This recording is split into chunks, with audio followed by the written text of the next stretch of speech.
Hi, I just wanted to talk real quick today about training adaptations, recovery, rest during a workout. One of the big themes I've seen over the last 5 to 10 years in the fitness space is a real emphasis on fatigue, getting winded, getting out of breath, high heart rates throughout a workout, and sort of associating how good a workout is with how wiped out or tired it makes you feel. I think a lot of the popularity of things like CrossFit, different boot camp workouts, Orange Theory, things like that, that really place a high focus on, you know, feeling tired, sort of gassed throughout a workout. Uh, and they fail to appreciate some of the different training adaptations that you can and should be trying to get from training. Things like speed work, power work, maximum strength, hypertrophy, anaerobic conditioning, aerobic conditioning, and then things like power endurance, speed endurance, strength endurance, and that whole gamut of adaptations that we can and should be able to get from training. And when we focus solely on the acute, on feeling really tired during that workout, seeing how high our heart rate can get during that workout or how many calories we can burn during that individual workout, it's short-sighted and doesn't allow you to reach your full potential and to adapt long term in the way that you otherwise could. So one of the big things, is understanding what those different adaptations are and sort of how to train them.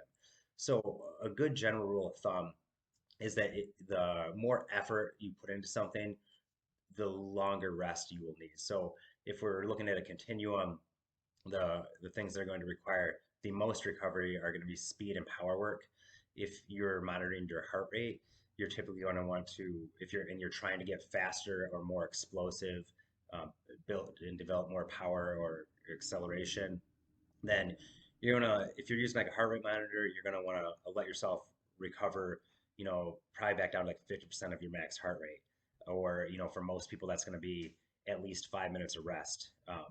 In a lot of cases, especially as you start, accruing more volume in that speed and power work. If you're looking for things like max strength, you're going to want to get back down, at least down to like 60% of your max heart rate, or 3 to 5 minutes of recovery in between working sets. Things like, maximizing hypertrophy, maybe 60 to 70% of your max heart rate, somewhere in that range before you would pick back up on that next set, or 2 to 3 minutes of rest in between working sets on those activities. And then if you're training for something like more, strength endurance or hypertrophy work, then you could, let yourself just recover down to like maybe 70 to 80% of your max heart rate. Might be a little more time efficient to have a little bit shorter rest intervals on those. Things like aerobic conditioning, then you're going to want to recover, keep it, somewhere in like the 80 to 90% range when you are training to maximize anaerobic conditioning adaptations. And then if you're looking to, maybe build mental toughness, if that's a thing, that's probably the most useless adaptation that you can go after. Because quite honestly, if you're bigger, stronger, more explosive, you won't need to be mentally tough because you'll just be better. And so you won't have to rely on that. But if you were trying to just sort of make a workout uncomfortable, sort of build your character, so to speak, then maybe you would want to stay, see how long you could sustain being in that 90+% of your max heart rate.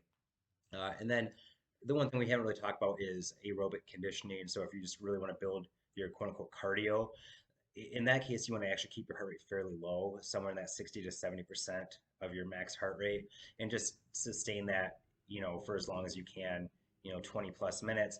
And that's actually going to be the best way to build your aerobic capacity. The last thing we want to talk about is recovery. So a lot of people, they get confused when they've been working out for 3, 6, 12 months and they're still feeling tired. The reality is, if you're pushing yourself hard, you are always going to feel tired. If you go 100% push yourself as hard as you can, you will always feel tired. The real sign of becoming more fit is your ability to recover and go again. So when you're first starting off, it might take you, 3, 5, 6 minutes to fully recover and be ready to go do it again. Um, Whereas a more fit person, you might be able to fully recover within a couple of minutes. Um, so that's the thing to keep in mind. And if you fail to recover quickly and you want to get better at recovering, then you have to practice recovering. You can't just push, push, push, and not let yourself recover and expect yourself to get better at recovering. So with some of our clients that I work with, when they struggle uh, to get their heart rate to come back down, we will purposely program in recovery intervals. So we might have them, at the end of every set, we might have them recover back down to, 70% of their heart rate max or 60% of their heart rate max, depending on what exactly we're trying to work on. And 9 out of 10 times, that person gets dramatically better at recovering quicker, and they just feel better during their workout. So just think about those things. Think about the different adaptations that you might want to get from training, and just understand and appreciate that it's not necessarily good or beneficial to push it as hard as possible with as little recovery as possible all the time, especially from a long-term standpoint. If you really want to, maximize speed, power, strength development, building maximum muscle mass, things like that, it's good and really advisable to give yourself a little bit more recovery.